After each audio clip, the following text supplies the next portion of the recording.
Well, I'm not sure you should assume I'm not corrupt. If in fact you know that the only way you can raise any money to run for public office is to go to vested interest groups, then in fact you're put in the position that you have to begin to wonder whether or not you prostitute the ideas that you have about government in order to get the money to begin to run. See, I went to the big guys for the money. I was ready to prostitute myself. Joe Biden's brother Frank is complicit in the killing of a man. Frank was actually ordered by a judge to pay $500,000 to the daughters of the man that was killed. But Frank is hiding out. And worse yet, he's been using the Biden name, and it looks to me like he's been coordinating with Joe to get lucrative business deals. And yet, Joe Biden has assisted his brother in hiding from authorities to avoid paying this $500,000 to the girls of the man that he killed. This is Joe Biden, folks. Joe Biden should be scared of this video. Mr. Reagan. Yesterday, Trump was acquitted. Impeachment is over. It was also revealed that Joe Biden is losing in the primaries. So does Joe Biden's corruption even matter anymore? It absolutely matters. The fact that many Americans, even Mitt Romney, think that Joe Biden is innocent, this illustrates the power of the mainstream media to blind voters to the corruption of Democrat politicians. A recent poll revealed that Democrat voters trust Joe Biden the most out of any of the candidates to handle foreign policy. That is extremely concerning. Joe Biden's family is referred to by the more tinfoil hat types in the dark corners of the internet as the Biden Mafia. Now, I don't ordinarily adopt such dramatic language in my videos, and I won't here, but honestly, that's a pretty accurate label. In this video, I plan to expose that the Ukraine deal with Hunter was not the first time Joe Biden got his son a job by exploiting his political position at the expense of the American people. This is a pattern, ladies and gentlemen. This is what Joe Biden does. I will expose the sheer criminality of Hunter Biden and his associates, and I will present a few other shady practices of Joe Biden, exposing his true character. Peter Schweizer just came out with a book. It's called Profiles in Corruption, right here. If you do not have this book, get it. It is amazing. It doesn't just cover Biden, it also covers Bernie and Klobuchar and Pocahontas and many, many more. It's truly a masterpiece of investigative journalism. Now, I have done a lot of my own research on Biden, and I work with a guy who is an amazing investigator. He goes by the name Dick Jackman on Twitter. Follow him if you want all the dirty secrets about Biden and AOC and all kinds of other corrupt Democrats. This guy is a legend. But after putting together our research, I read Peter Schweizer's chapter on Biden, and like 90% of our stuff was right in there, plus a few more nuggets that we didn't have. So this book is an absolute essential, as well as Schweizer's previous work, Secret Empires, which I feature in my previous video on Biden. But we've got a couple of nuggets that you won't find in the Schweitzer books, so stay tuned. Now, Hunter Biden graduated from Yale with a law degree in 1996. That same year, Hunter was hired on at MBNA America. MBNA America was a major bank and a major credit card company. And all these MBNA guys, they were all buddies with Joe Biden. He even sold one of his homes, a mansion really, to the chief operating officer over there at MBNA America. But that doesn't actually sound all that bad, right? Hunter went to Yale, he got a law degree, and then he got a great job with a big company where his dad knows some people. A little nepotism, but not that bad. Except MBNA was the largest independent issuer of credit cards in the world. And it just so happens that MBNA from 2001 to 2005 was petitioning Congress to create legislation that would make it more difficult for people with credit card debt to declare bankruptcy. And which Democrat senator in the U.S. Congress do you think was fighting for them? I'll give you one guess. That's right, Senator Joe Biden. If they cannot pay those bills because of an extended tour, which many are going through, and they have to declare bankruptcy, should the creditors who have lent money to them based upon their initial income, should they be the ones that pay the cost, in effect, of their inability to pay? Or is that a larger responsibility of the public at large? And wow, at the same time that Joe Biden is fighting for this new legislation that is unbelievably beneficial to MBNA, his son Hunter gets a retainer agreement with them for $100,000 a year? Amazing, such a coincidence. Couldn't be a bribe. No, Joe wouldn't allow that. He's clean, he's perfect. He's working class Joe. But he's not clean, and he's not perfect. Joe Biden is a deeply corrupt politician. In 2001, Hunter co-founded a lobbying firm called Aldiker, Biden, and Belair. I know many of you know what lobbyists are, but for those who don't, lobbyists basically get paid absurd amounts of money in order to influence politicians. Basically, if you want a senator to pass legislation or block legislation or grant a particular government contract or whatever, you hire a lobbyist with access to these politicians. And these lobbyists go in and make your case for you. Most people hate lobbyists and they think this is super shady business because why should only rich people and rich corporations and well-funded NGOs, why should these be the only people to get this deep influence with politicians? But that's how our system works currently, and though it may be repellent, it is legal. But when the lobbyist is the son of the politician he's influencing, this pay a lobbyist to influence a politician thing starts looking a lot more like bribing the politician's son rather than merely paying for access. Lobbying is legal, bribery is not. And it's here that Hunter really starts getting his hands dirty. But before we get into that, I have to sell you something. Have you been watching gold recently and wondering how you could get in on the action? This may come as a surprise, but you can without even buying gold. Sure, gold has skyrocketed recently, but hanging on to its coattails and catching up fast is silver. Yes, silver through noble gold. Like that dog who follows its master, silver follows gold. In fact, sometimes it even overtakes it. And it's cheaper to buy, too. Gold is around 80 times the price of silver right now. That's quite a discount on the dollar. But you stand to make the same kind of profit. Between December and January, silver made over 14%. Now imagine the tax relief on top of it if you bought silver for your IRA or 401k. Wondering who can help with this? Noble Gold can. The name has gold in it, but they also offer silver, platinum, and skyrocketing palladium too. Tempted? Find out more. Call Noble Gold now and discover how you can retire safely with silver. 877-646-5347 or go to noblegoldinvestments.com. So, as I said, in 2001, Hunter realized that this lobbying business would be a lot more lucrative if he's doing it for lots more companies and not just MBNA. So, naturally, Hunter started a lobbying firm. Now, I should mention that a politician can be lobbied by a relative. It's perfectly legal. However, it's one of the shadiest, most unethical political practices in Washington, D.C., and it's terrible optics. It's so obviously corrupt that few politicians engage in this sort of thing. It's too obvious what they're doing. But because most people really didn't pay that much attention to Joe Biden in 2001, nobody really noticed that Hunter had started this lobbying firm. And if anybody did notice, they didn't really care. So anyway, Hunter's got this firm. So then what happened? Well, suddenly, Joe's Senate actions seemed to realign perfectly with the desires of Hunter's lobbying clients. What a coincidence. Two specific incidents were brilliantly researched by Alana Goodman, and you can read about those in her article in the Washington Examiner. In 2008, as Joe Biden was running for president against Barack Obama and the other candidates in the Democrat Party, Hunter supposedly left the lobbying business and quit Aldiker, Biden, and Belair. He did this, he said, because the appearance of such a conflict of interest could have been damaging to his father's presidential campaign.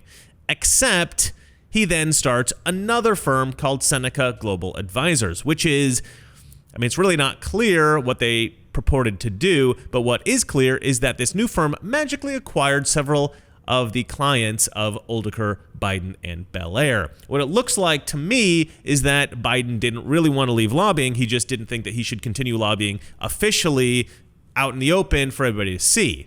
He probably thought that he shouldn't be lobbying through a firm with his name in the title. And so he continued lobbying, just, now it was under the radar, under a different name, Seneca Global Advisors. This seems to me like a typical shady Biden family tactic. They have no problem with the scam, they just don't want anyone to see it. Now, back in 2006, Hunter decided to venture out away from his dad a little bit, and he and his uncle James Biden both suddenly decided to go into the hedge fund business. The business that they acquired, perhaps nefariously, is called the Paradigm Capital Management Core Alternative Fund. Attractive name. And they team up with this guy, Robert Allen Stanford. Now, Robert Allen Stanford was convicted a few years later of conducting the second largest Ponzi scheme in U.S. history, second only to Bernie Madoff's venture. Robert Allen Stanford stole $7 billion from investors. $7 billion. He's currently serving a 110-year prison term. And this is the guy that Hunter Biden and his Uncle James decided they wanted to do business with. And here's the craziest thing. You've probably never heard of this. Could you imagine if, say, Eric Trump had partnered up with Bernie Madoff in a hedge fund deal years ago? We'd all know about it. CNN would have made a documentary about it, the criminal history of the Trump dynasty or something like that. And they'd remind us about this at least 17 times a day. But somehow we've never heard about this Biden stuff. And of course, Hunter and James Biden were never investigated for anything because, as we all know, the Bidens are perfect angels. The fact that the man they were doing business with was one of the biggest white-collar criminals in the history of the United States, well, that was just a coincidence. Okay, now we fast forward to 2011, and here is where the real corruption begins. Sure, the Bidens were involved in shady deals throughout Joe's time in the Senate, but now that he was vice president, they could make real money, and they found that China would be their golden goose. Here's the basic setup. Hunter, his buddies Devin Archer, Eric Schwerin, and Chris Hines, the stepson of Biden's buddy John Kerry, these four guys, Hunter, Devin, Eric, and Chris Hines, they set up a company called Rosemont Capital. This company had three investment branches: Rosemont Seneca Partners, Rosemont Seneca Technology Partners, and a real estate investment branch called Rosemont Realty Group. And these, of course, are just the most visible business entities. There were LLCs and funds sprinkled all over the place. Remember, the more complicated you make the money trail, the easier it is to hide your crimes. Through these companies, the boys would make tons of money from foreign governments. At the same time, Joe Biden and John Kerry would negotiate delicate international deals between the U.S. and those same governments. The most egregious case and the most profitable seemed to have been their dealings with China. As Joe Biden and John Kerry were negotiating with the Chinese government was investing in new business partnerships with Hunter Biden and Kerry's stepson, Chris Hines. This is not a joke. This really happened. The new business was called Bohai Harvest Rosemont Seneca Thornton. Thornton was the third party involved in the venture, headed by James Bulger, the nephew of mob boss Whitey Bulger, another interesting character to be connected to. But let me repeat this for clarity. As Biden and Kerry were negotiating with the Chinese government was investing in a new business partnership with Biden and Kerry's two sons.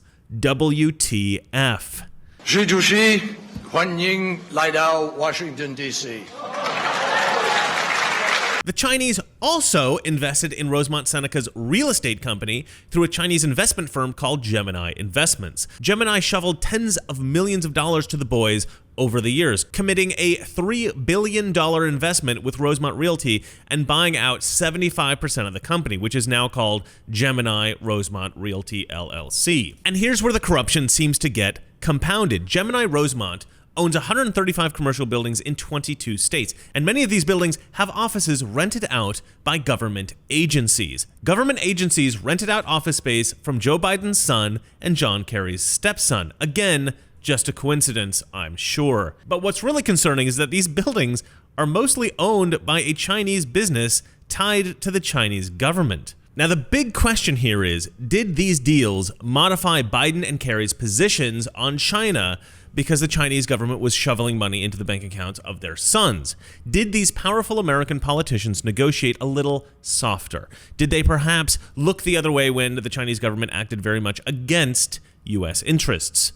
Well, that's impossible to prove. Benjamin Franklin, one of the founders of the United States, and one of his inventions, the Franklin stove, was actually based on Chinese ideas. Intellectual property was a hot issue way back then.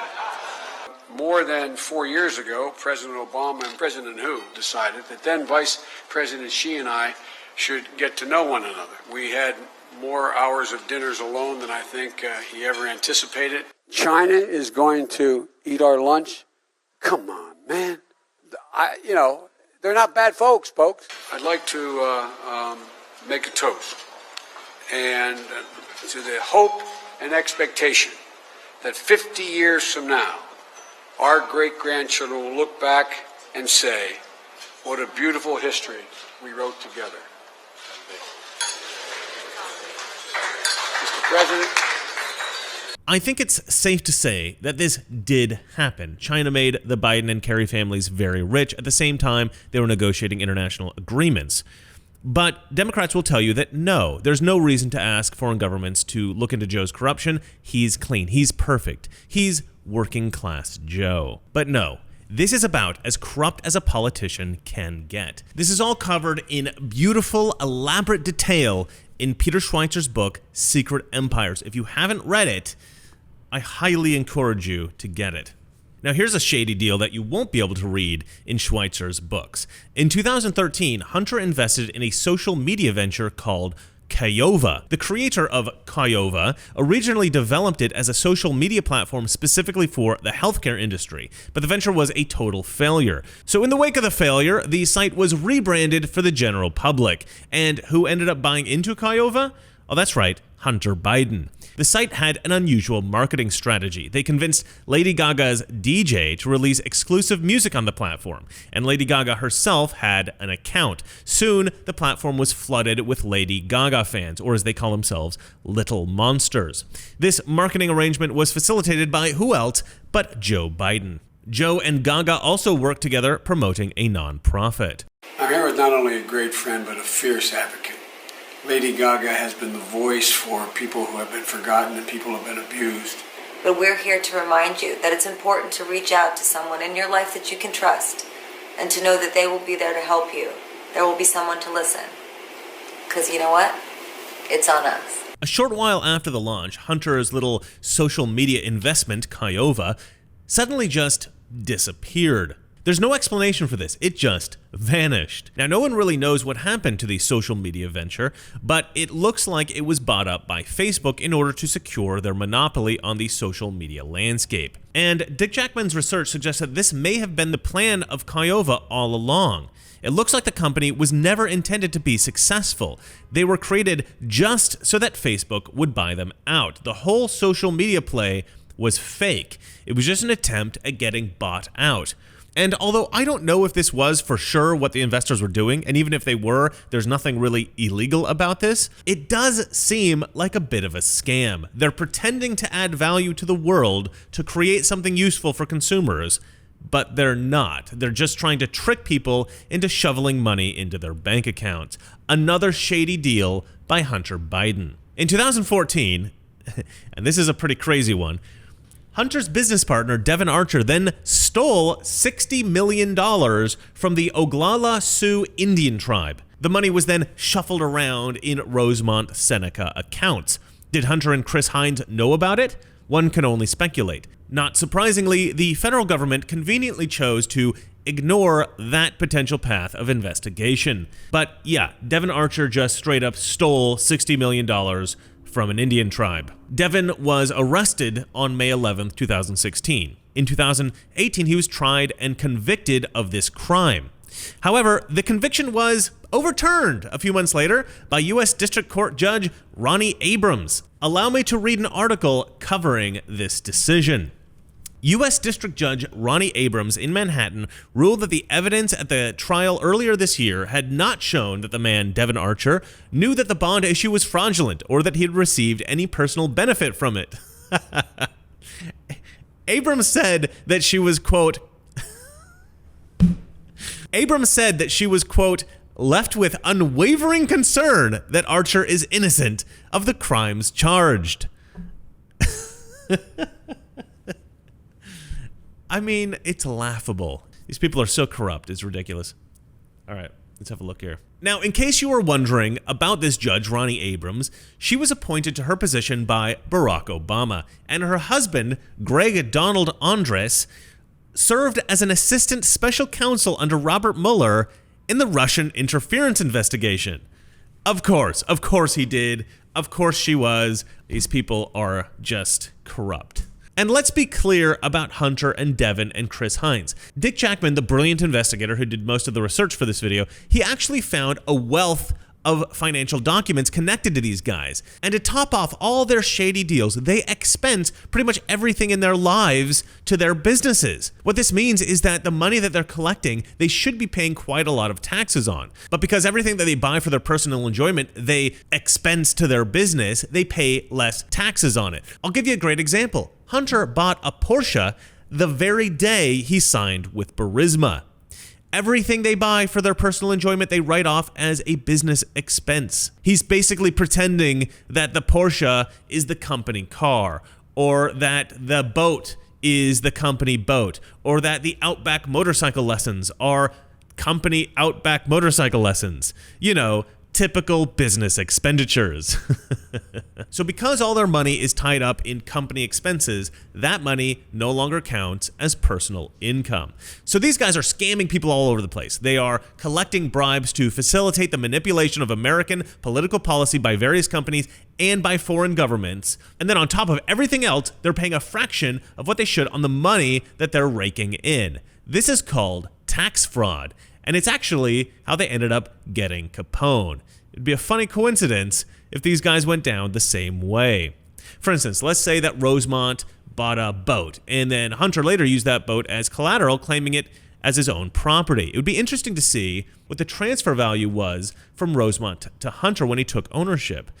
But that's all accounting mumbo-jumbo, not that entertaining to a general audience, but perhaps interesting to non-corrupt federal investigators? I don't know. And now we come to the big one, Ukraine. Now, I've already discussed Ukraine in great detail in my previous video on Joe Biden, so if you want to listen to me break all that down, I encourage you to go to my channel's main page and then to look for that there. I'll also have it available at the end of this video if you want to wait until the end. But there is something that I got wrong in that video. Basically, Hunter got the job because Burisma was bribing Joe. You see, Joe Biden was negotiating a deal to send billions of dollars in IMF aid money to Ukraine. This money came from the US and from other sources, but it was all controlled by Joe Biden. And remember, Joe Biden pushed for this aid. This whole scheme was his idea from the start. I remember going over convincing our team, or others, to convincing us that we should be providing for loan guarantees. So Joe Biden is in charge of all this aid money, billions of dollars. And so the Ukrainians, they had to make Joe happy. So what ended up happening? Somehow, Joe Biden's son Hunter got an unusually lucrative job at the Ukrainian national gas company, Burisma. And somehow, a lot of the aid money that Joe Biden was funneling into Ukraine was earmarked for energy security. What is energy security? Well, it turns out that is code for natural gas. And what's the biggest natural gas company in Ukraine? That's right, Burisma. And somehow, Hunter Biden gets a job at the company that Joe Biden is funneling U.S. tax dollars into. Such a strange coincidence. It's almost like this was planned out that way. And here's where I get things wrong in the last video. In the last video, I gave Joe the benefit of the doubt. I made the assumption that it was the Ukrainians who proposed the idea that Hunter take a payout for Biden's generous handling of the IMF money. I mean, the Ukrainians are all corrupt, right? They know how to do these schemes. I assumed that the mafia bosses of Ukraine would have dreamed up this plan and that simple working class Joe would have merely accepted the proposition. But what we find out when we look into Joe and Hunter's record is that this has been going on for many, many years. Joe has been accepting bribes through Hunter and other family members for years. This was not a proposition by the Ukrainians. Clearly, this was a pattern. And this is merely the last deal in that pattern, at least the last one that we're aware of. This is not just simple Joe going along with it. This is Joe's plan, because this is what Joe does. And then when the Ukraine general prosecutor, Viktor Shokin, starts poking around, Joe tells the Ukrainians, fire Shokin or the aid stops. And so, of course, they fire Shokin. Now, Joe insists that Shokin was fired because he was corrupt and that they replaced him with a prosecutor who he says was solid. I said, I'm leaving in 6 hours. If the prosecutor's not fired, you're not getting the money. Oh, son of a bitch. Got fired. And they put in place someone who was solid. But I've done some digging around on this, and I can say with total confidence that this is all malarkey. The prosecutor he had fired, Shokin, he was solid. And the guy that they replaced him with, Lushenko, he was totally corrupt. But I'm going to do an entire video on that, so I won't cover it here. So through all of these things, we see that Joe's clean, perfect, working-class Joe persona is totally fraudulent. It's an image that he uses to divert suspicion, and the mainstream media accepts this because they want to accept it. They don't want to look into Joe. They don't want to discover that he's corrupt. And so they just don't look. But if you're not convinced yet that Joe Biden is a totally corrupt politician, let's take a quick look into some of the stuff involving his other family members. Because it's not just Hunter who has benefited from this dynastic enterprise. Now look, Joe Biden is a family man, and this is a quality that we tend to perceive as virtuous. Allow me to read from his book. There's a saying in our family, if you have to ask, it's already too late. In our house, Val, Jimmy, Frankie, and I were expected to look out for one another. No one is closer, my mom used to tell us. Your blood. It was never, ever, under any circumstances, no matter what my brothers or sisters had done, appropriate to do anything other than to side with them. Going against them would have been like giving secrets to the Russians in the middle of the Cold War. It was traitorous. And that all sounds great, but it's only great if everybody in your family has integrity. If some people in your family are murderers or rapists, it means that you have to go around protecting murderers and rapists. And it seems that Joe Biden is so loyal to his shady family that he appears willing to engage in very serious criminal activity in order to benefit them. And he does this a lot. I think most people imagine Joe Biden as a folksy uncle with an eccentric habit of hair sniffing. But Joe Biden is far more sinister than that. Joe Biden's brother Frank is complicit in the killing of a man. Frank was actually ordered by a judge to pay $500,000 to the daughters of the man that was killed. But Frank is hiding out. And worse yet, he's been using the Biden name, and it looks to me like he's been coordinating with Joe to get lucrative business deals. And yet, Joe Biden has assisted his brother in hiding from authorities to avoid paying this $500,000 to the girls of the man that he killed. This is Joe Biden, folks. And you might think, well, maybe poor Frank really doesn't have the money. Oh, he has the money. In 2009, Joe Biden traveled to Costa Rica on official business. A few months later, Frank Biden had two multi-million-dollar contracts with the Costa Rican government. The first was a country club development deal, and the second was for the development of a solar energy farm. Naturally, the funding for these Biden family projects came from U.S. aid to Costa Rica, and this aid was coincidentally negotiated by Joe Biden. Frank kept up the scam, moving his company Sun Fund America to the Caribbean, where he got yet another massive government contract paid for yet again from U.S. aid money facilitated by Joe Biden. Frank later set up a charter school scam in which he stole even more government taxpayer money. In 2010, Joe's other brother James was handed a lucrative executive position at a construction company called Hillstone. This was at the same time that they were bidding for massive government contracts. And wouldn't you know it, Hillstone secured those contracts and more. They procured dozens of lucrative government contracts throughout the United States and internationally. There are several other instances of this kind of thing, but honestly, this video is long enough. If you want to read about them, get the books by Peter Schweitzer. But just for one moment, just consider what would happen if any of the Trump children had ever engaged in any of the stuff I've mentioned here in this video. The media would never let us hear the end of it. Just think about how much criticism Trump gets without having committed any of these corrupt acts. And yet, Joe Biden, free pass. No investigations, no reporting, nothing. He rarely is even asked about any of this stuff. The media just sweeps it all under the rug and then attacks Trump some more. I asked Sebastian Gorka the other day why he thought everyone in the mainstream media is willing to participate in these kinds of manipulations of the public. His answer was that they're all true believers. They all genuinely believe in the left-wing policies of progressive social change. And they think that if there is some kind of corrupt politician enriching themselves at taxpayer expense, well, that's okay. At least they're helping us push the country in the right direction. And if the attacks on Trump are totally unfounded, well, that doesn't really matter. They'll still repeat the claims, knowing that they're lying, because they believe it'll help them get closer to their left-wing goals in the long run. They are a party of ideological madness. They are not a party of principles.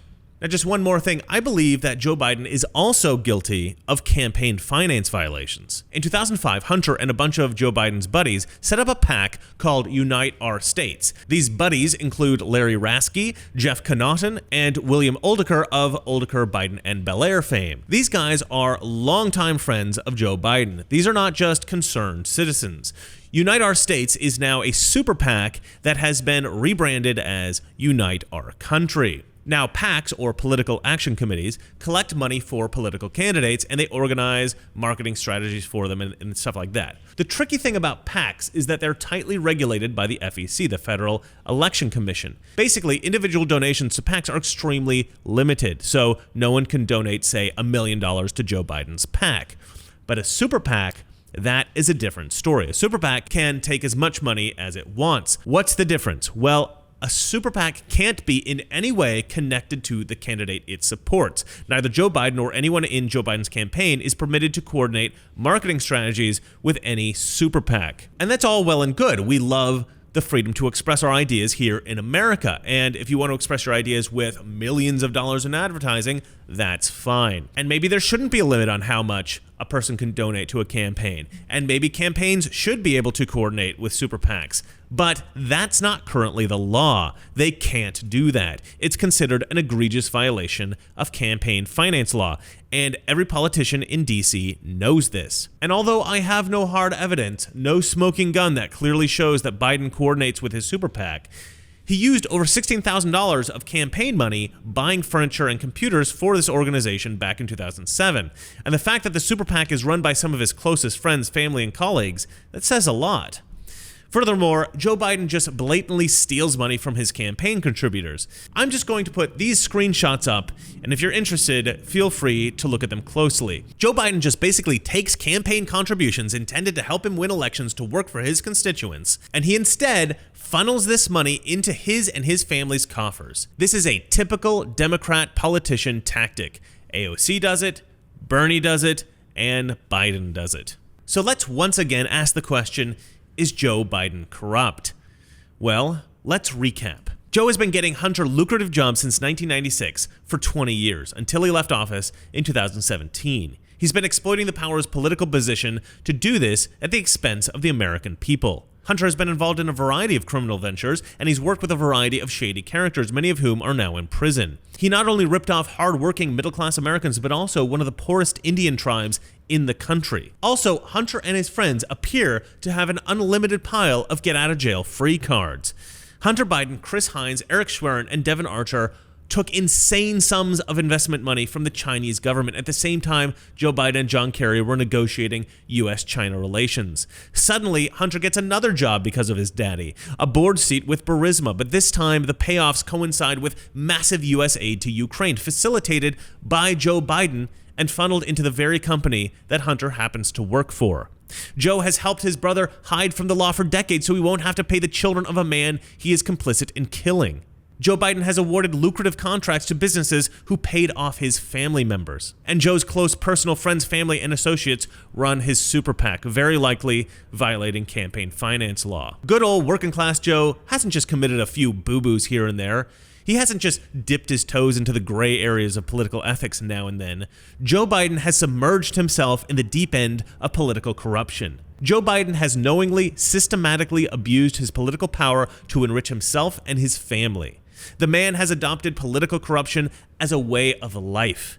And so Trump was right to have asked the president of Ukraine, Vladimir Zelensky, to look into Joe Biden's corruption in Ukraine. And I hope that soon we will get a full investigation into all of Biden's corruption. Because there will always be corruption in every government, but in the United States of America, we cannot sit idly by and let it happen. We must obliterate it wherever we see it. We cannot find this kind of rot in the system and then just ignore it. Because others will see that we're ignoring it, and they will know that they can get away with it too. Joe Biden knew exactly what he was doing in Ukraine, and this is a pattern, folks. This is not just a one-time deal. And every time we see corruption like this, no matter who it is, we must cut it out like a cancer, both for the immediate relief and as a warning for all of those who might try something similar. You will get cut out in just this same way.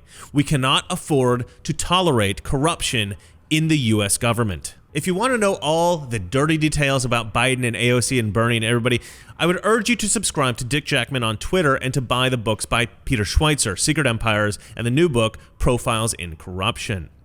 Well, that's it for me. Don't forget to share this video. It's very important. Copy the link right now and share. I think everybody needs to see it. And remember, it's not that our liberal friends are ignorant. It's just that they know so much. That isn't so. Good night. This is the issue of this election. Whether we believe in our capacity for self-government or whether we abandon the American Revolution and confess that a little intellectual elite in a far distant capital can plan our lives for us better than we can plan them ourselves.